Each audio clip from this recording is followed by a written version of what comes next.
નમસ્કાર મિત્રો. ગુજરાતમાં દેશમાં આરોપીઓ એક વાત તો સીધી છે કે ચમત્કાર વગર નમસ્કાર કરતા જ નથી. જ્યારે પોલીસ છે એ એક્શન લે અને તેમજ રિમાન્ડ ચાલુ કરે ને ત્યારે જ એ સીધી લીટી ને સીધા દોરે કામ કરે છે. કારણ કે હાલ તો 19 વર્ષના 18 વર્ષના 20 વર્ષના છોકરાઓ પણ આરોપીઓ બનવા લાગ્યા છે ને એના મનમાં એવી ગુનાહિત પ્રવૃત્તિઓના વિચાર ક્યાંથી આવે છે ને એ સવાલ ચોક્કસથી થાય.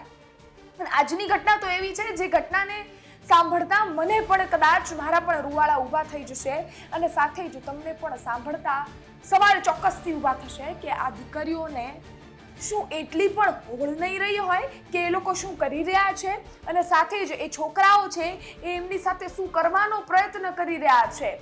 જે વસ્તુઓ એ કરી રહ્યા છે અને તેમજ એ છોકરીઓને ખબર છે તે છતાંય એ છોકરીઓ એને કરવા દઈ રહી છે. આવા સવાલો તમને ચોક્કસથી થશે.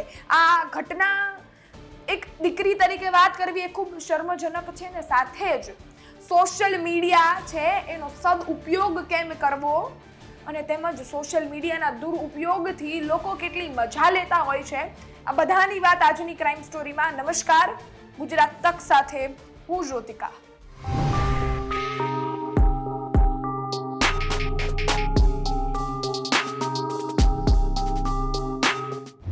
એક ઘટના સામે આવી અને એ ઘટનામાં સોશિયલ મીડિયા ઉપર એકાએક અનેક વિડીયો વાયરલ થવા લાગ્યા. વિડીયો કેવા? અશ્લીલ વિડીયો, જેમાં એક છોકરો છે એક કોઈ છોકરી સાથે શારીરિક સંબંધ બાંધે છે અને એના વિડીયો સોશિયલ મીડિયા પર વાયરલ થવા લાગ્યા. અનેક વિડીયો, છોકરીઓ અલગ અલગ પણ છોકરો એક જ. તમે પાછળ જેટલા પણ દ્રશ્યો જોઈ રહ્યા છો એમાં એ છોકરો એક જ છે ને છોકરાનું નામ છે અયાન અહેમદ. આ છોકરાનું નામ અયાદ અહેમદ છે અને સાથે જ આ 19 વર્ષનો છોકરો હશે. 19 કે 20 વર્ષનો છોકરો છે. 10th અને 12th માં ભણતી દીકરીઓ, એટલે કે જે નાબાલિગ હોય, જેમનામાં હજી સમજણ શક્તિ છે એની ડેવલપ થતી હોય અને એવા જ છોકરીઓના વિડીયો વાયરલ થયા. સવાલ ઊભા થયા કે આ વિડીયો એકાએક શું કામ વાયરલ થવા લાગ્યા અને આટલી બધી છોકરીઓ સાથે આ વિડીયો શું કામ વાયરલ થયા. તો સૌપ્રથમ આપણે એ અયાન છે એમના બેકગ્રાઉન્ડની થોડીક વાત કરી લઈએ.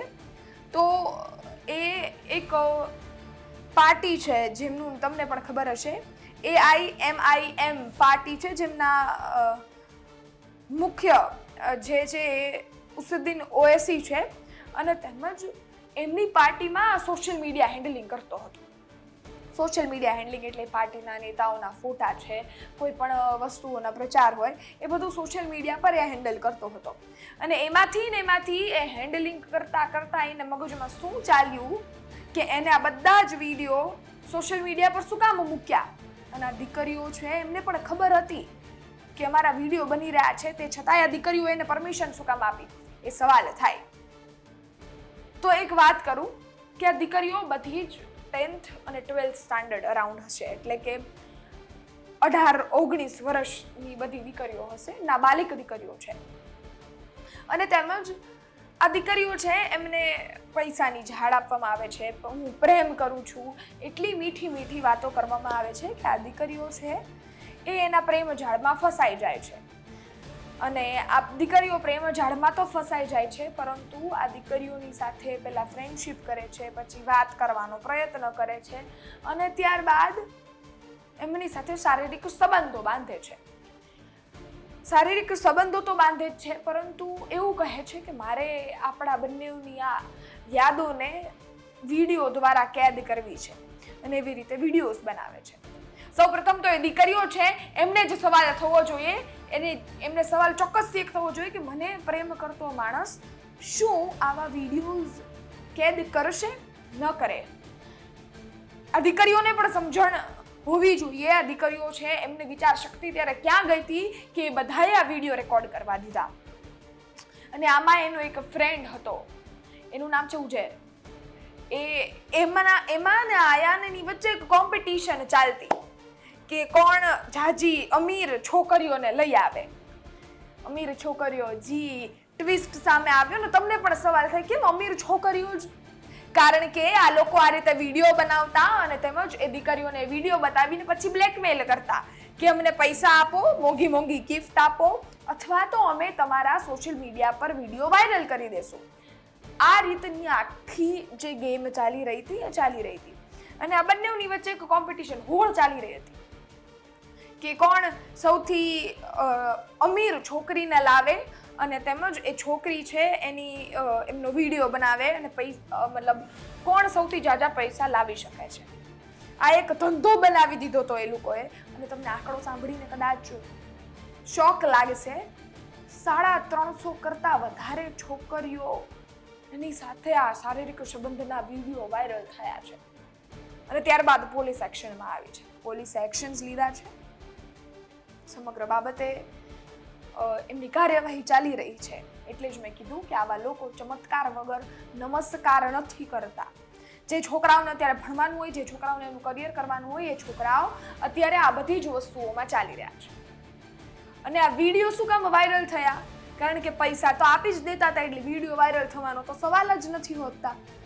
આ વિડીયો એટલે વાયરલ થયા કારણ કે આ બંનેમાં જે હોડ ચાલી રહી હતી એમાં અયાન જીતી ગયો. અયાને એક ખૂબ પૈસાદાર, ખૂબ રીચ, ખૂબ બ્યુટીફુલ, ખૂબ સુંદર દીકરીને ફસાવી અને તેમજ એમને રૂમ ઉપર લઈ આવ્યા. હવે તમને એમ થશે કે રૂમ એટલે એમના ઘરમાં કોઈ રહેતું નહીં હોય. એ ઘરમાં તો રહેતા જ, એમનું ઘર બીજું હતું, પરંતુ આ કામ કરવા માટે બંને 2 રૂમ ભાડે રાખ્યા હતા અને બંને જણા એ 2 રૂમમાં આવા કામ કરતા હતા. એ દીકરીને લાવી અને તેમજ એ દીકરીને લાવતા અયાન છે એ આ હોડ જીતી ગયો, કોમ્પિટિશન જીતી ગયો. અને એટલે ઉજય છે એને એવું થયું કે હું પણ વિડીયો બનાવું. એટલે એણે પૂછ્યું કે હું પણ એક વિડીયો બનાવી શકું?